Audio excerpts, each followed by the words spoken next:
Magandang araw! For today's video ay samahan niyo muli kami sa panibagong kaganapan namin din sa probinsya. Bukas nga po pala yung pinakang selebrasyon o kaarawan talaga ni Ate Kiona. Kaya naman eto at gagawa nga ni ako ng coffee jelly. Kako man din naman nga ni ho kahit papaano may ambag din naman akong panghanda din sa birthday ni Ate Kiona. At kako man din naman nga ho makatikim-tikim din na masarap-sarap. Kanina pa nga lamang ho pinagluluto ko na ito mga gelatin na ito para nga ni mabilis tumigas. Dahil coffee jelly nga ni ho pala yan, hindi basta-basta nga ni ang paggagawa ko diyan. Aba naman ay tingnan nyo pa nga ni yung taas ay itim, yung baba naman ay puti. May napanood nga ho ako dati na ganyan. Kako man din naman nga anong gandang tingnan kaya arit akin na nga ni man din sinubukan. Aba ay anong husay man din naman nga ho at anong ganda nga ning tingnan. Ay ari nga nit pinaggagayat ko na nga laang sa saktong laki lamang. Nakakagawa na din naman ako minsan ng coffee jelly pero itim din laang talaga yung kulay. Pero arit ngayon man din ay maiba-iba naman tingnan nga ni. Mayari ko man din naman nga hong magayat-gayat ay arit sa isang malukong na lagayan inilagay ko nga lamang muna at para sa pagsamasamahin. Pagkalagay noon naglagay na din nga ho pala ako diyan ng 2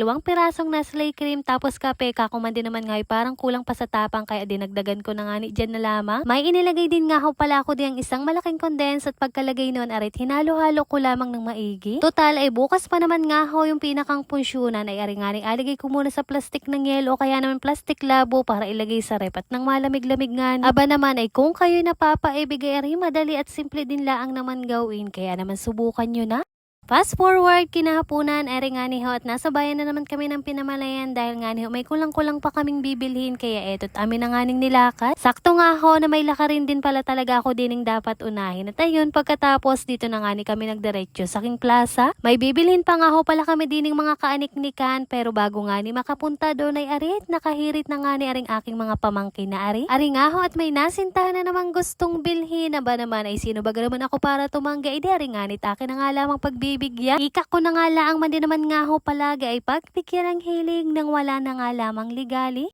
Kinagabihan, eto nga ni at pagkatapos kong magawa yung dapat kong magawa, aringanit sinimulan ko ng igayak itong patuklusan. Iba rin talaga ang saya sa mga punsyonan kapag garninganing may mga palaro. Hindi pa nga ni nakakapagsimula, talaga namang may kabahagi na kaagad si Alicia. Simple nga lamang ho itong aming inihanda, talaga naman nga ho kahit simple lamang aray tuwang-tuwa na din ang mga bata din. Pinagtulungan na din nga lamang namin nga ho itong magkakapatid at magpipinsan at nang kako nga ni ho ay mabilis-bilis din kaming mayari. Ay tunay ka nga namang mabilis-bilis nga ning mayari, paano baga naman ay kanya-kanya nga ni ang dukhawan at lukmuda ng mga dapat isabit din. Isa pa nga ni itong kulikot na si Alicia na ito, kunyari nga ni magatulong-tulong, aba naman ay mamalay-malay na nga lamang ako ay may tangay na ang uso. Kinalaunan, eto nga ho at nayari din naman namin. Bali eto, kadugtong na din nga ho pala nitong video na ito yung kinabukasan at mismong handaan na nga ni. Maaga pa nga lamang nakapagkatay na nga ho pala ng baboy diyan. Tapos eto, napalambot na din yung mga pasta at ito nga ho ako na nga lamang ang nagmix. Maaga pa nga lamang ho nakapagkatay na ng baboy at talaga naman nga yung tulong-tulong na nga lamang para mabilis maigayak at makapagluto. Syempre dahil may punsyonan ay hindi rin pwedeng hindi mawawala itong pulang pansit kung tawagin din sa amin. Yung ibang mga pagluluto ng mga handa-handa nga ho pala din sa amin, aba naman ay mapapanood nyo na nga lamang kay ating vlog o kaya naman ay kay Tano. Nang mayari nga niyo palang maluto, maigayak lahat, eto't dito na kami dadayo ng kain sa may bahay kubo. Medyo iba-iba nga ho pala kapag naandin at medyo malakas din nga ho pala yung simoy ng hangin kaya naman talagang hindi mo mararamdaman yung init ng panahon. Kinantahan nga laang ho pala namin at pinagpiri itong may birthday. Aba naman, edi kanya-kanya na nga ning lantak ng lamon. Marami na din nga ho palang mga bisitang naandini kaya naman ayun, kanya-kanya na nga laang kuha para makakain. Tapos dito sa may bandang likod ay ginayak na din nga ho pala namin yung mga palaro at talaga naman nga ni yung excited na ang bawat mga bata. Halos hindi na muna mga nagsikain at talaga naman nga ni yung gusto na nga ning maglambitin din sa mga inapagkukuhang ari at saka naman pumalungan ng palayo. Ay siya sa tunay, dati-rati isa din ako sa mga batang ganyan na sabik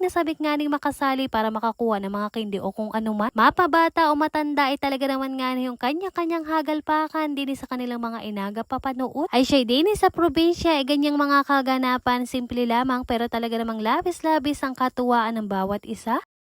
Ay siya papaano bagahuyaan ay hanggang din na nga laang muna. At yun lamang for today's video. Maraming salamat sa inyong panonood. God bless.